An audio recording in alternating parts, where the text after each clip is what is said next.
Canada takes on a military role in Ukraine. I'm Brian Lilley with TheRebel.media. They've been talking about it for so long up here on Parliament Hill, it seemed inevitable. Now, Prime Minister Stephen Harper has made it official during a rare appearance at National Defence Headquarters. And I'm announcing that the Canadian Armed Forces will provide training for Ukrainian soldiers and Ukrainian military police so that they can better defend the sovereignty of their country. This will be a joint mission with the United States and will take place in western Ukraine. That was all the Prime Minister had to say on the announcement, leaving the details up to his Defence Minister, Jason Kenney, and Chief of Defence Staff, Tom Lawson. The training will take place primarily at the NATO Partnership for Peace Training and Education Centre in Yavoriv, located in western Ukraine, close to the Polish border.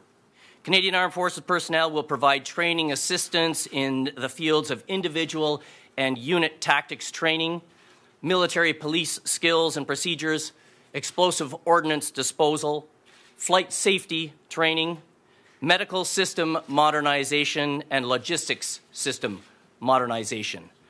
In all, some 250 Canadian troops will be going to Ukraine. They won't be going to the front lines. They will not be accompanying those that they train while there. In fact, Lawson confirmed to me that Canadian troops will be going to that country unarmed. They are going there simply to train on a base that NATO helped set up years ago. Some 800 Americans already there, a small contingent of British forces coming as well.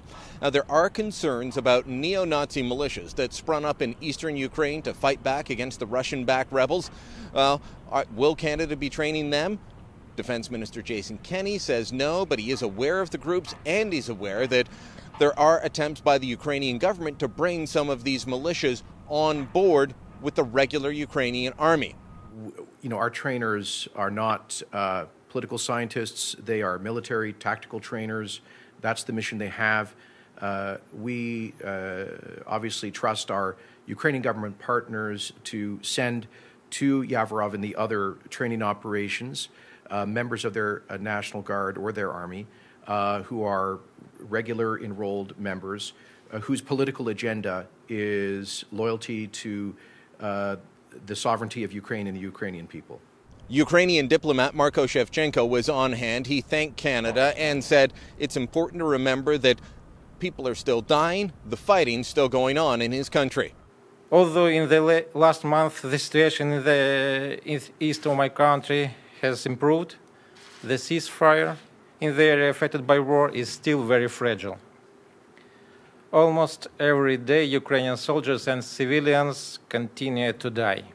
Shevchenko noted that attacks continued even as diplomatic efforts to solve the fighting and the crisis in eastern Ukraine were ongoing. The ground is shifting in the region, and the government of Canada says it's well aware that Putin's aggression in Crimea in eastern Ukraine may not be his last foray into trying to bring back the old Soviet empire.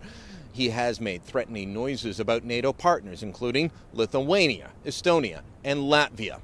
Well, when I say that we must send a message of deterrence to Vladimir Putin, it's precisely because of that language of aggression. It's precisely because he has invented a new doctrine which he claims grants Russia a responsibility or an obligation ostensibly to protect Russophone minorities in Europe.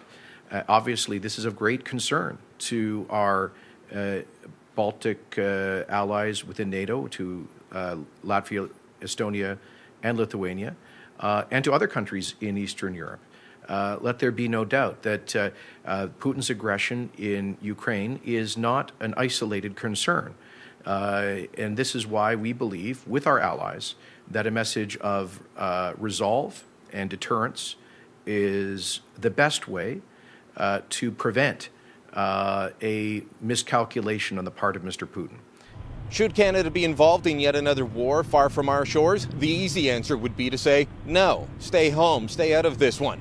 But there are major power shifts going on in the world, and how those power shifts shake out will, well, probably dictate how the world looks over the coming decades. Putin's aggression in Crimea, its threats towards the Baltic states, its attempts to reemerge as a superpower is just one part of this puzzle. You've also got China trying to stretch its wings, trying to project force in the Pacific Ocean as America withdraws there. And then in the Middle East, you've got Saudi Arabia and Iran fighting proxy wars in Yemen, and of course ISIS looking to take on all of them. They just want to see all of them die. And on Canada's side, we've got to decide whether we want to sit all of these wars out or have a say in what the future of the geopolitical world looks like.